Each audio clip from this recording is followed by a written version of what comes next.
Hey skiers and snowboarders of the Southeast, this is meteorologist Brad Penders with your Ski Southeast update. Unfortunately, we had a really mild start to the week between Christmas and New Year's, but we told you that last week that was expected. But here's the good news. As promised, the shot of cold air and the first legit northwest flow event on the way later this week. Let me start with the overall picture here in the atmosphere. We've got a mild setup here in the southeast, but the thing you notice here on this wide view is we've got a big area of high pressure over central Canada and an area of low pressure that's going to be coming down. So we've got Arctic air that's going to at least give us a brief shot of cold air going into the end of the week and into the start of the New Year weekend. So let me go in close. We'll show you this development of this system because the system initially is going to start pretty wet. So as we go towards the Wednesday, Thursday time frame, we're going to see some rain on the beginning of this, probably starting late Wednesday into Thursday across the southeast. Could see a little bit of a wintry mix in parts of West Virginia and Maryland, but you could see we've got that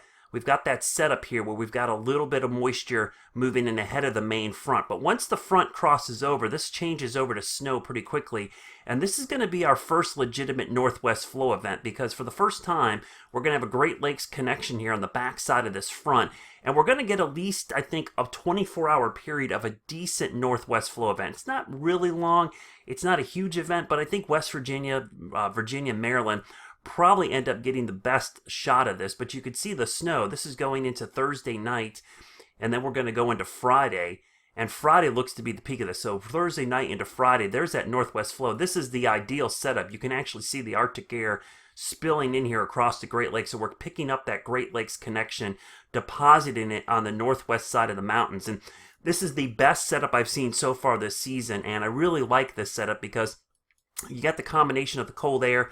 The lakes are still relatively warm, and we've got some synoptic low pressure, which means we've got three things working together to produce northwest flow snow. Sometimes we get these dry fronts, and you get some powdery snow on the backside, but this looks like we're going to have some lift with the upper trough, as well as this northwest flow. So now we're going into really Thursday, and you can see, man, the snow is hanging on pretty good here on Friday, excuse me. Then we go into Friday night, into early Saturday, and it's still snowing, but it's beginning to shut off. So let's back this up a little bit. We'll go back to late Thursday night, and we'll go into Friday morning. So this really looks to be Thursday night, Friday morning with the main amount of snow, and then kind of slowing down by New Year's Eve day. How much snow are we talking about? Well, this is primarily the GFS model, and just to show you how much snow we could see, if you go in close here, you could see from Wisp down through Snowshoe, you're probably talking a good 4 to 6 inches of snow, maybe higher amounts, especially Sugar Mountain always seems to top out closer to 8. And then down in North Carolina, this is probably going to be our best snow in the mountains of North Carolina so far this season. We're probably talking good 1 to 4 inches of snow. Just to back that up, this is the European model, the Ensemble, and I'll move my face here.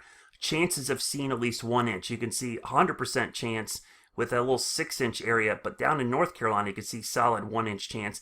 This is the chances of seeing 3 inches, and you can see those totals are still pretty high here. If we can get it to switch over to 3 inches, we're going to see a significant amount of snow up in West Virginia. You can see the amounts, maybe 20-30% for 3 chance. Let's go to 6 inches, though. This is the probability of 6 inches, and you can see the bullseye there on Snowshoe up to Wisp. So really good opportunities there. This is also confirmed with the GFS ensembles. We'll look at the same thing as I flip to the GFS here.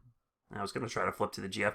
It basically shows you the same thing. We're going to see a significant chance of 3 to 6 inches up in parts of West Virginia through Monday morning. So we're talking primarily Thursday night into Friday, but we could see this linger into the later half of the weekend. So there's your 3-inch amounts.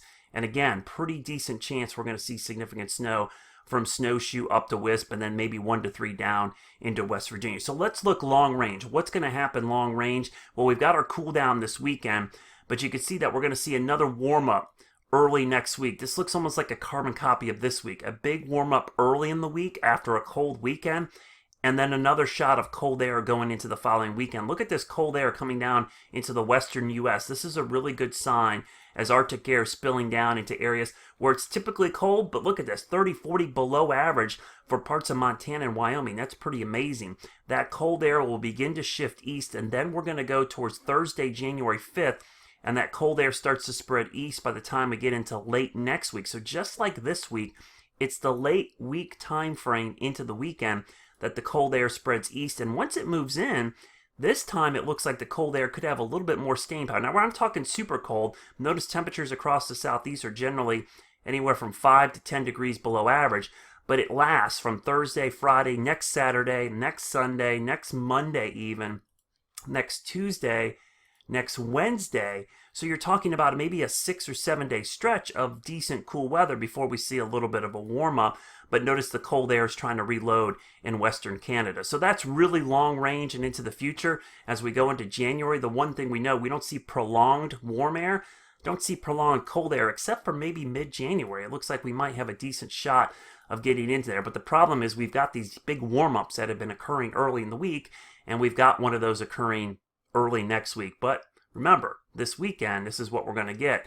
Up and down the chain, we're probably talking 3 to 6 inches, maybe 7 inches, maybe 8 inches up at Wisp, and then down here 1 to 3 inches on the Tennessee line. So pretty decent setup overall for some decent snow here across the southeast as we go into the holiday weekend. Another brief warm-up and then more cold air. I think we're going to be playing this back and forth game all season long. The good news is the prolonged warm air we saw last year hasn't looked to be locked in place, but the bad news, we haven't seen the prolonged cold air either, which is fine. We've been timing out the weekends pretty good with the cold air and the natural snow. So get ready this weekend. Everybody up and down the entire southeast snowfall chain is going to see that chance of snow. As little as 1 inch down towards maybe Cataloochee, as much as 3 inches at Beach, and then 7 to 8 inches from Snowshoe up to Wisp. Have a great week. I'll have an update coming up on Thursday as this Northwest Flow event starts. And as always, think snow.